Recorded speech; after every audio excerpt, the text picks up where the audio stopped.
A explanação do Evangelho, nós temos por base hoje o capítulo 20 do Evangelho segundo o Espiritismo, que é sobre os trabalhadores de última hora.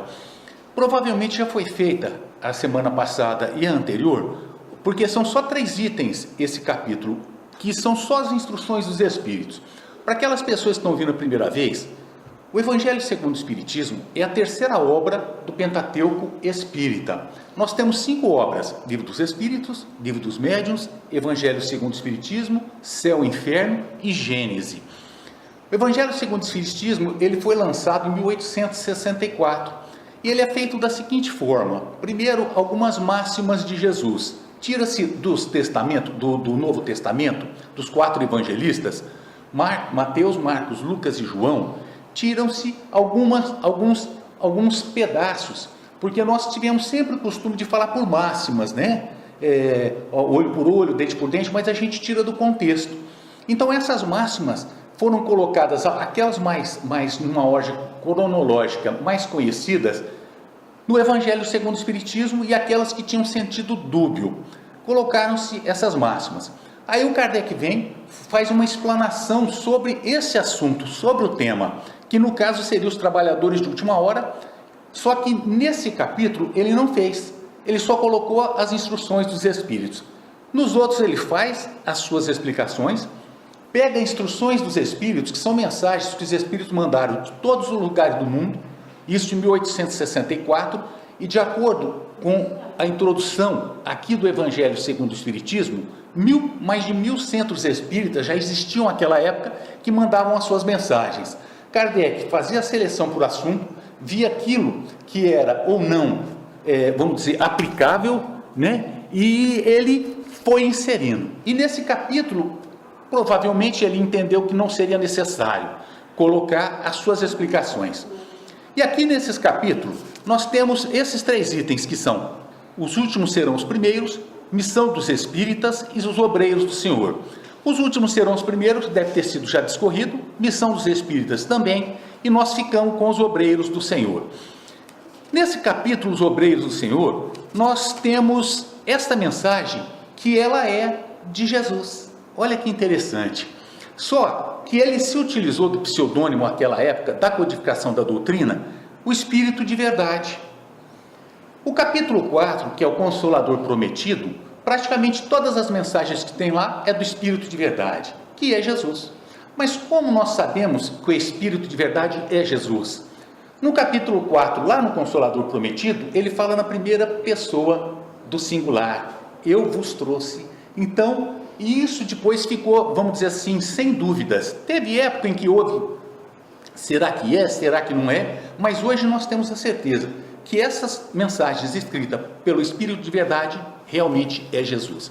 Naquela época da codificação da doutrina espírita, veio uma pleiade de espíritos evoluídos para que pudesse lançar essa nova, vamos dizer assim, essa doutrina, que seria como que um novo paradigma na história da humanidade, trazendo novas luzes sobre aquilo que Jesus tinha falado.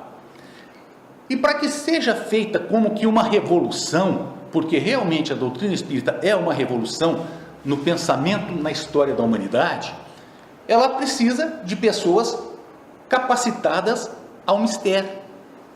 E nada mais, nada menos de que Jesus foi o grande, vamos dizer assim, artífice, mestre, orientador e guia da codificação espírita. Nós tivemos outros espíritos, como São Luís, como Antulamenais.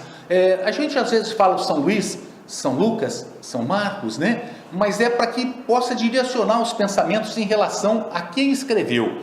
Porque na doutrina espírita não existe santos. Para nós não usamos o adjetivo de santo para aqueles espíritos evoluídos. São para nós espíritos evoluídos. E nessa parte foi escrita por Jesus. E chama-se esse item, os obreiros do Senhor. O que nos diz? Aproxima o tempo em que se cumprirão as coisas anunciadas para a transformação da humanidade. Ditosos serão os que houverem trabalhado no campo do Senhor, com desinteresse e sem outro móvel, senão a caridade.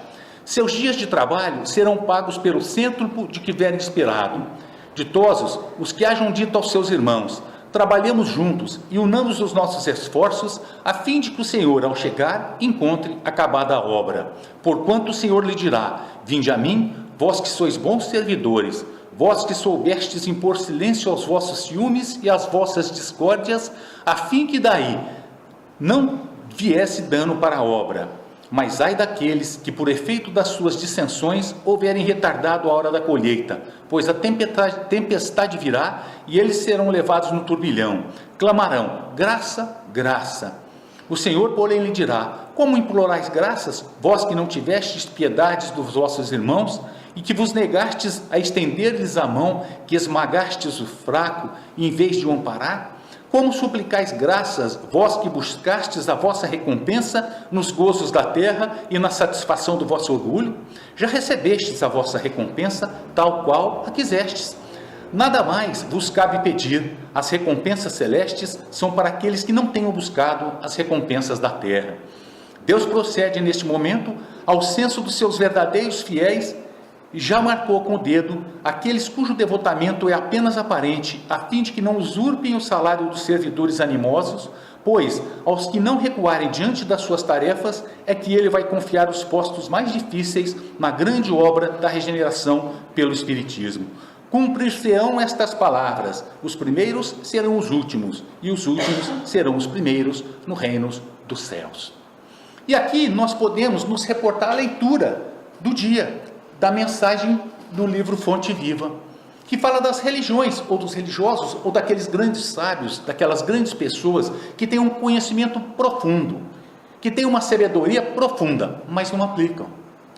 Porque não adianta nós termos como que uma biblioteca dentro da gente mesmo, termos todos os livros na nossa memória, várias leituras de livros espíritas ou não espíritas, conhecermos profundamente o livro dos Espíritos, que é o primeiro da obra, com 1019 perguntas decoradas, ou 919, conhece Tatimedo, pergunta 1, o que é Deus? Então, mas, e se eu não aplicar isso que eu sei?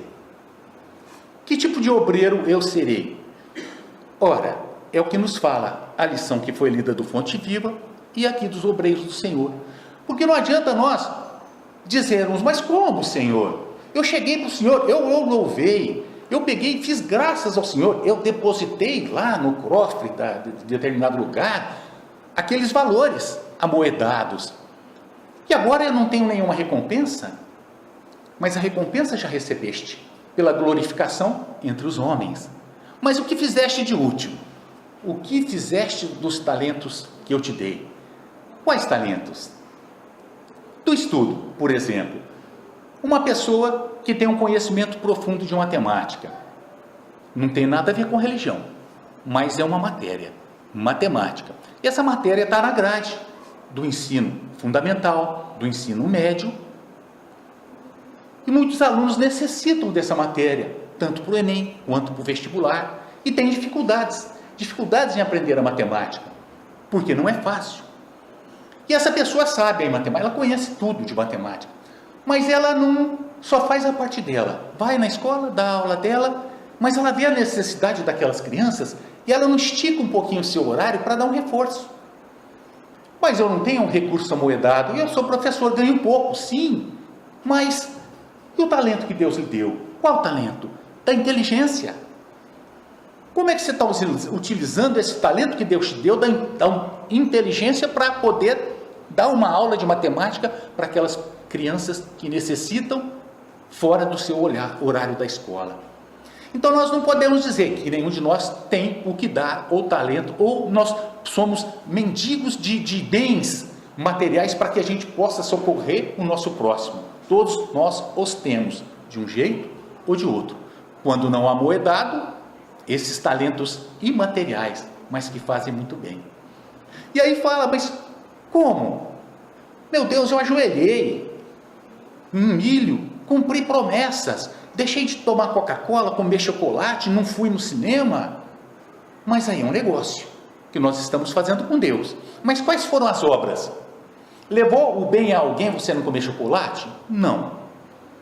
Mas se você deixou de comer um prato de comida para servir ao seu próximo que estava com fome, aí sim, aí está agindo de acordo com o que Deus nos pede, para que nós possamos fazer ao nosso próximo aquilo que gostaríamos que fizesse. E quando se fala dos obreiros do Senhor, normalmente tem-se a péssima impressão de que os obreiros são só aquelas pessoas escolhidas, os missionários, aquelas pessoas que estão fora da humanidade, tanto bem que já fizeram. Francisco Cândido Xavier, não existe maior exemplo do que esse homem. Divaldo Pereira Franco, Irmã Dulce, na Bahia, Madre Teresa de Calcutá, na Índia, Martinho Lutero, no protestantismo. Muitos trabalhos são feitos pelas igrejas evangélicas no sertão do Brasil, levando o atendimento às pessoas. São os grandes missionários. Mas os obreiros do Senhor não são só os grandes missionários. Somos todos nós no nosso dia a dia também, que fazemos de acordo com o que Deus nos pede. Amemos o nosso próximo. Então nós queremos às vezes ser um ser iluminado, para que possa fazer com que a humanidade cresça. Existe a história do São Geraldo de Magela, uma coisa assim, que ele, lá na Espanha, ele era uma pessoa conhecida na cidade, conhecida, muito dada, uma pessoa, e era muito querido, só que ele era um bom vivant, uma pessoa alegre que cativa as pessoas, né? Uma pessoa que cativava a todos. E ele desencarnou. E por ele ser daquela forma, os seus parentes começaram a forçar a igreja, o cardeal, o bispo daquela época, a canonizar esse Geraldo. E ele foi canonizado. Aí as pessoas começaram a pedir as coisas para ele, E ele não estava preparado para isso. Ele não tinha condições de atender a ninguém, nem a ele próprio. Aí ele pediu para os seus mentores. No começo ele ficou alegre. Olha, eu estou sendo louvado, eu estou sendo... Só que aí começaram os pedidos, porque a humanidade, infelizmente, dentro dela mesma, ela é um pouco egoísta, porque nós pedimos muito, eu digo por mim, mas nós esquecemos às vezes de fazer a nossa parte. Eu, não estou falando dos senhores, a gente fala nós, mas sou eu. E ele não suportava mais os pedidos, aí pediu para os mentores, olha gente, me tira daqui. O que fizeram? Pegaram o Geraldo, tiraram daquele burgo que ele pertencia e levaram e esconderam ele no meio da selva, nasceu no meio dos indígenas, porque ninguém lembrava mais dele, e ele não ouvia mais os chamados, que ele não suportava mais. Por quê? Não estava preparado. E às vezes nós pedimos grandes missões, mas será que nós estaríamos preparados como Francisco Cândido Xavier, para acordar na madrugada, atender as pessoas, para levar 2 tapas da cara de uma mãe desesperada, que ele não pôde atender no serviço, porque ele estava trabalhando, para poder ser xingado, considerado pelo resto, os que não eram espírita, como um louco. Então a pressão que Francisco Cândido Xavier sofreu foi muito grande, e era no dia a dia, e ele não tinha sossego. Francisco Cândido Xavier não tinha vida, a vida não era mais dele, ele se doou à humanidade, e até os seus parcos recursos, que ele não ficou com 1 centavo dos livros que ele psicografou, porque ele não era o autor, são os espíritos, ele doava tudo para as obras de caridade. Ele tinha o seu saláriozinho, um vencimento como servidor de um órgão federal lá em Uberaba, mas mesmo assim ele doava tudo que ele tinha.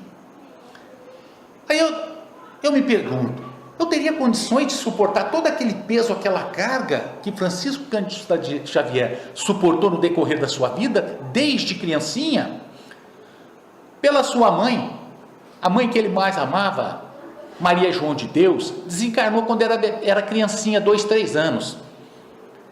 Os filhos se espalharam, porque o pai ainda não tinha como cuidar dos seus filhos. Foram espalhados para os tios. Depois voltaram. Quando chegaram, o pai havia casado novamente, e essa mulher é uma santa, essa segunda mulher, muito boa. Aí ela levantou a roupinha dele, ele estava com a barriguinha toda machucada, com 3, 4 anos de idade. Por quê? Porque essa senhora, essa tia que ele morava, ficava espetando ele com garfo, porque achava que ele era desobediente. O seu priminho, na casa que ele morava, machucou o joelho.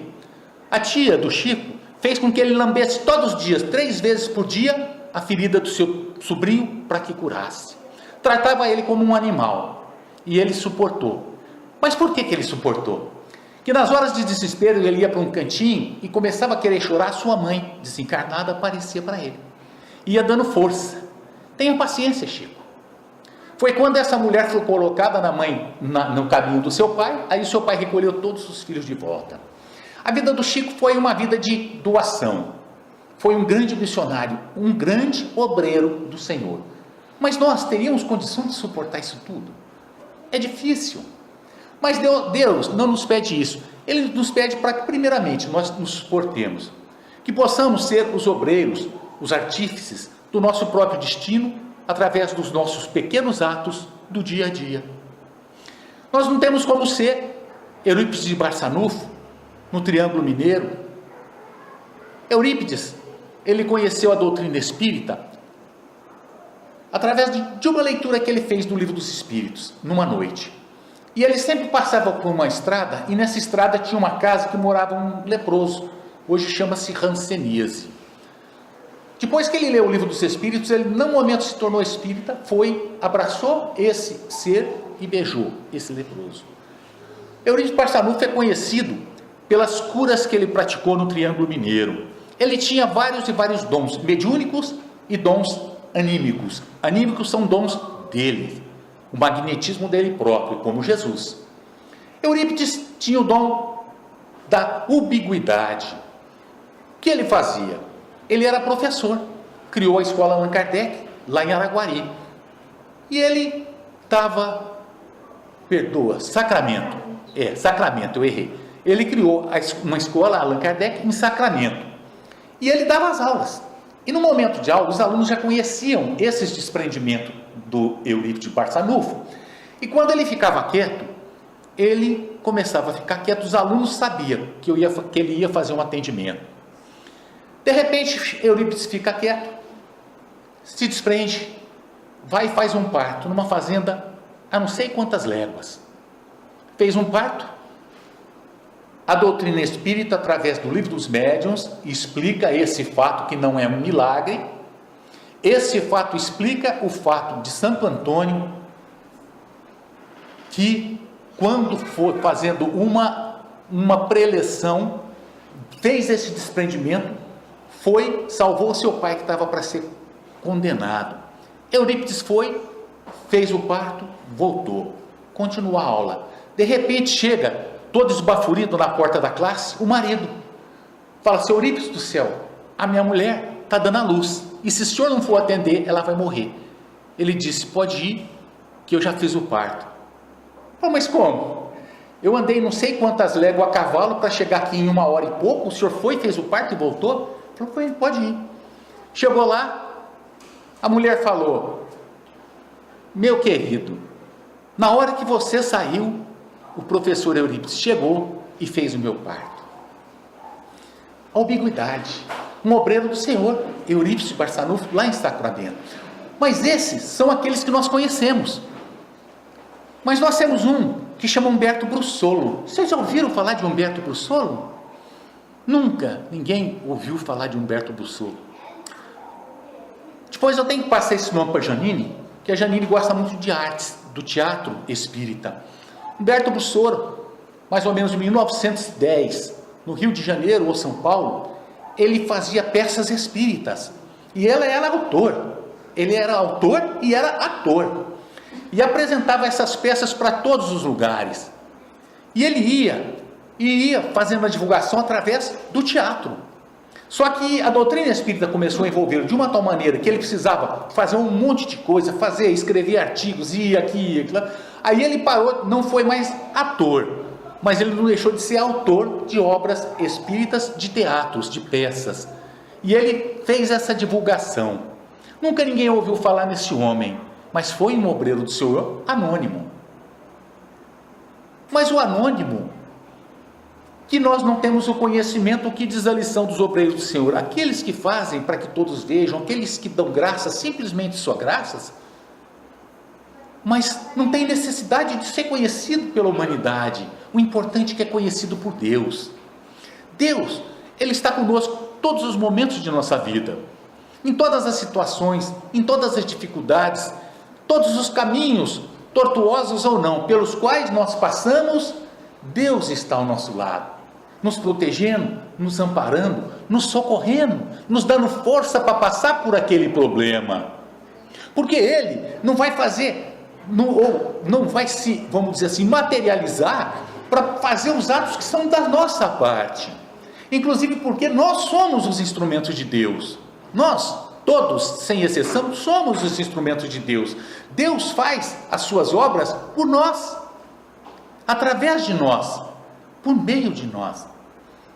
O atendimento a uma pessoa doente, quem faz às vezes no hospital é um enfermeiro, mas é um mandatário de Deus. Por quê? Porque aquele enfermeiro, desde que faça o seu ofício, a sua profissão com amor, ele é um obreiro de Deus.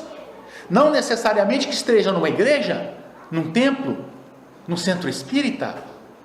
No próprio trabalho nós podemos ser obreiros de Deus, entendendo o nosso próximo, convivendo de uma forma fraterna e fazendo aquilo que temos que fazer da melhor forma possível, com amor. A dona de casa muitas vezes se sente como que marginalizada. Meu Deus, ninguém valoriza o meu trabalho, eu só faço comida, eu só lavo roupa e passo, limpo o chão, mas o que é isso? E que mais? Mas não. O que seria uma casa sem uma dona de casa? O que seria uma casa sem uma doméstica? A importância de um arroz feito com amor. Tem arroz que a gente come só puro, e tem um sabor, e tem uma coisa, porque é a energia. A doutrina espírita nos explica da energia, dos fluidos que são manipulados pelas pessoas e que são emitidos, bons e os ruins. Então, quando se faz com amor, está se jogando para aquela comida o quê? Bons fluidos, o amor, fazendo com que aquele amor, aquele fluido, torne aquela comida muito mais deglutível, saborosa, nem que seja um prato de arroz. A gente vê na nossa humanidade aqui na Terra a necessidade, a carência, a quantidade de pessoas pobres que existem aqui na nossa terra, Brasil. Muitas pessoas não têm o que comer para sobreviver. Há um tempo, passou na televisão pessoas no interior do Nordeste se alimentando de cactos cortados, que era para dar para o gado, com sopa, porque não tinham o que comer. Como essas pessoas sobrevivem comendo cacto cozido? É Deus que põe todos os nutrientes necessários para que ela sobreviva. Divaldo Pereira Franco conta a história de uma das suas irmãs que suicidou, e quando ela retornou numa condição muito, mas muito paupérrima, em condições físicas também terríveis, em razão do seu suicídio, salvo engano, por veneno. Problema na garganta, problema no esôfago, problema no estômago. E foi bater na onde? Na Mansão do Caminho, lá em Salvador. Ela morava na periferia, nasceu numa casa pobre, muito pobre, de uma mãe muito amorosa, mas não tinha o que comer. E quando ela chegou para o Divaldo olhou e falou: é a minha irmã reencarnada. E essa mãe começou a conversar, e ela falando para a mãe: olha, o Divaldo, essa menina está muito doente, eu acredito que... Mas ela não sobrevive, e realmente com 8 anos essa irmãzinha desencarnou. E para confirmar, Divaldo disse que quando a menininha chegou, falou Didi, e a única pessoa que chamava ele de Didi era sua irmã. O que essas pessoas comiam? Pasmem, papelão com sal e água, sopa de papelão. Tem uma palestra do Divaldo Pereira Franco que ele testemunha esse fato. Como é que essas pessoas sobrevivem? É o amor. Por isso, obreiros do Senhor, em qualquer função em que nós exercitemos as nossas aptidões, na cozinha, no trabalho, nas lides religiosas, é o amor.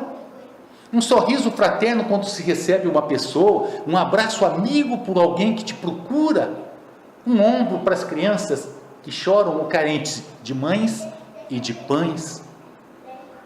Então todos nós temos sim condições de ser esse obreiro do Senhor, no dia a dia, nessa convivência fraterna que nós devemos ter para com o nosso próximo, porque somos interdependentes uns dos outros. Não tem quem possa dizer eu vivo sozinho, porque não vive. Ninguém vive sozinho, ninguém, absolutamente ninguém. E as pessoas que tentaram se isolar do mundo para vivenciar uma vida de claustro e de contemplação enlouqueceram ou desencarnaram pelas vias do suicídio indireto, deixando de alimentar, deixando de se cuidar. Ora, mas não é um benefício? Qual o benefício de uma pessoa que se isola do mundo? O verdadeiro benefício é a convivência do dia a dia, porque é aí que nós aprendemos a exercitar o amor para com o próximo e o próximo para conosco.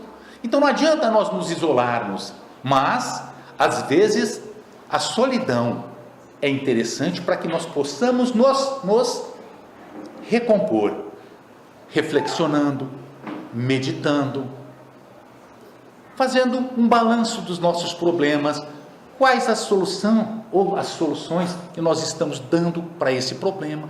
Nós estamos sendo um obreiro do Senhor, com quem? Com nós próprios.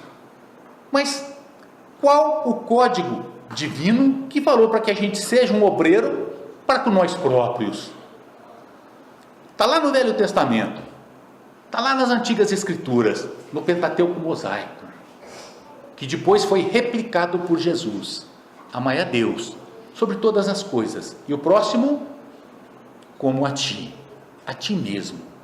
Então nós temos que ser o obreiro do Senhor para conosco mesmo, nos amando, nos entendendo as nossas deficiências físicas e morais, entendendo que no mundo não existe ninguém perfeito. O único ser perfeito que pisou na terra, Jesus, só. Recordando-nos que os Espíritos nos lecionam que nós estamos num mundo de provas e expiações, em que as dificuldades, as necessidades, o sofrimento, a dor e o mal ainda, sinal que não é eterno, prevalecem. Mas no mundo de regeneração que há de vir, porque estamos numa transição, esse mal já não prevalecerá mais, porque todas aquelas pessoas que não se afinizam com a psicosfera da Terra serão encaminhados para os mundos primitivos, consequentemente fazendo com que evolua aquele mundo e que ela também evolua através do contato com os nativos, quase selvagens, falta de água, falta de energia, falta de tudo, valorizando aquilo que teve e que perdeu. E uma das lições do Evangelho é a melancolia. Por que a melancolia?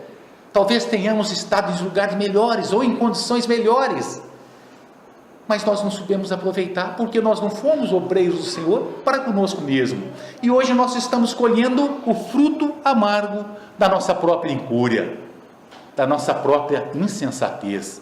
É da lei, planta-se, colhe-se, e se planta-se banana, não se colhe mamão, se planta espinho, não vai se colher somente pétalas de rosa, e sim espinhos, consequência dos nossos atos.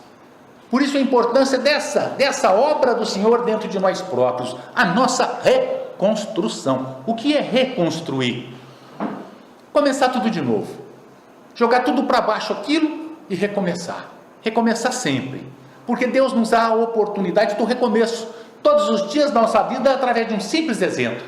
Nós dormimos e acordamos, só do dormir e acordar, quando acordarmos com uma nova perspectiva de vida, com uma nova oportunidade de recomeço. O que ficou para trás, como diz Emmanuel, ficou, não tem como voltar. E o futuro? Depende do seu presente. Mas e o hoje? Hoje nós somos o que nós somos, e hoje nós temos que aprender a vivenciar isso que nós somos, procurando alijar de nós as nossas dificuldades, o nosso sofrimento e a nossa dor, através dessa luta constante pela nossa reconstrução, deixando de lado o homem e a mulher velhos e colocando novos propósitos em nossas vidas, buscando a luz de Deus, porque como mariposas, como libélulas, como aleluias, que procuram a luz, nós procuramos a luz de Deus, e essa luz nós só vamos conseguir enxergar e chegar através do sacrifício das nossas más tendências. Nós não precisamos fazer promessas, não como isso, não como aquilo. Basta que lutemos contra as nossas dificuldades morais, procurando mudar, reconstruir, deixar aquilo que nós éramos e recomeçar uma nova vida, através desse exemplo do dia a dia. Como Deus nos dá a oportunidade, através do quarto princípio que nos explica a doutrina espírita, pluralidade das existências, que algumas doutrinas chamam de reencarnação. Ele nos dá a oportunidade todas as vezes, através dessas vidas sucessivas. E nós temos essa oportunidade todos os dias, através do acordar e do dormir. E nós temos oportunidade a todo momento, porque passou, acabei de falar, passou, está lá atrás, isso que eu falei, passou, passou. O importante é o que eu vou fazer daqui para frente. Me preocupar com o hoje, porque o futuro a Deus cabe, ou Deus é que sabe. Às vezes a gente se preocupa, meu Deus, o que será daqui a 5 anos da minha vida? Meu Deus, eu não sei se eu vou sair desse centro vivo, ou encarnado. Vivo eu saio, mas de um jeito ou de outro, encarnado ou não. É a vida. A gente tem notícias de jovens, crianças. Há pouco tempo agora, no final do ano, uma criança de 24 anos, irmão de um amigo nosso lá do fórum, desencarnou, dormindo. Meu Deus, como é que nós podemos dizer que nós somos eternos? Como nós podemos fazer planos lá para aquele futuro longínquo, se nós não sabemos o dia de amanhã? Por isso Jesus disse, a este dia basta a sua própria aflição. Vivenciarmos dia a dia, buscarmos ser obreiros do Senhor no dia a dia, nessa luta constante pelo nosso aprimoramento, que só através disso seremos felizes. Conhece-se o verdadeiro cristão, não vou nem dizer o verdadeiro espírita, pela sua transformação moral, porque uma pessoa que segue a Cristo, automaticamente, se realmente seguir aqueles preceitos, e não só dizer, graça, graça Senhor vos dou, mas seguir aquilo que nos ensinou Cristo, é o verdadeiro cristão, e se modifica. Então conhece-se o verdadeiro espírita, cristão, pela sua transformação moral, e pelos esforços que faz em dominar as suas más tendências, porque ninguém é perfeito. Então nós temos que caminhar pelas nossas vidas constantemente, fazendo essa nossa reconstrução, a reconstrução de nós próprios, buscando os nossos defeitos para conseguirmos ser o obreiro do Senhor dentro de nós, e não cobrando do próximo que ele não pode dar, porque muitas vezes não consegue apreender ou enxergar o que nós já enxergamos. E se nós já enxergamos, e se nós já sabemos, o que disse Jesus? Se tu sabes, já és responsável. Nós somos responsáveis. Então nós não podemos cobrar. Nós temos que fazer. Mas tudo dentro do limite. Uma obra, como o obreiro faz, essa obra não se começa pelo teto. Essa obra, ela não é feita pela cúpula. Ela começa do alicerce. Primeiro é feito o alicerce, depois são colocadas as paredes, o contrapiso, as paredes, e vai subindo. Essa obra é uma obra demorada, é uma obra lenta, em que se coloca tijolo por tijolo. Mas antes de se colocar o tijolo, tem que se limpar o lote, fazer uma limpeza no lote, deixar esse lote limpo para se fazer uma construção. Somos nós. Nós temos que começar a fazer essa limpeza dentro de nós próprios, fazendo essa limpeza pouco a pouco. Como nós vemos aquelas pessoas que limpam o lote no dia a dia, eles não chegam e falam, o lote está limpo. Não, eles pegam o seu enxadão ou sua enxada, pouco a pouco, vão fazendo essa limpeza. Nós também. Porque se tentarmos lutar contra tudo o mal, ou todo o mal que nós sentimos de uma hora para outra, nós não conseguimos. E como essa pessoa que arroteia esse solo, te limpa, que tira essa sujeira, nós temos que começar dentro de nós, pouco a pouco, metro quadrado a metro quadrado. E depois, começarmos a nossa reconstrução. Não é já a parede pronta, não. Tijolo com tijolo, pedra a pedra, linha a linha, até chegarmos lá nas alturas. É a reconstrução. Mas como fazer essa reconstrução? Não tem melhor diretriz. Qual? O Evangelho de Jesus, que a doutrina espírita nos esclarece, nos explica. O Evangelho de Jesus colocado em nossas vidas. Essa é a melhor lição. Esse é o melhor roteiro. Mas como? Eu vou dar a face se me bater na outra? Literalmente entendendo, teria que ser assim. Mas a doutrina espírita nos explica que não necessariamente a gente tem que dar para uma pessoa, porque senão nós faríamos com que aquelas agressões se multiplicassem e que o mal ficasse impune. Não revidar o mal. Se te bateram na face direita, não revida, porque Deus está vendo. E quem é responsável é quem te bateu. O problema é dele. Mas se eu revido e bato, o problema já é meu. É um problema de desequilíbrio. Trabalhando isso, esse Evangelho de Jesus em nós, e para que a gente possa entender essas lições, nada como uma interpretação que deixa claro o que fazer para passar por essas dificuldades, fazer a nossa reconstrução e constantemente sermos um obreiro do Senhor no nosso dia a dia. Fazendo de nós o quê? Exemplos.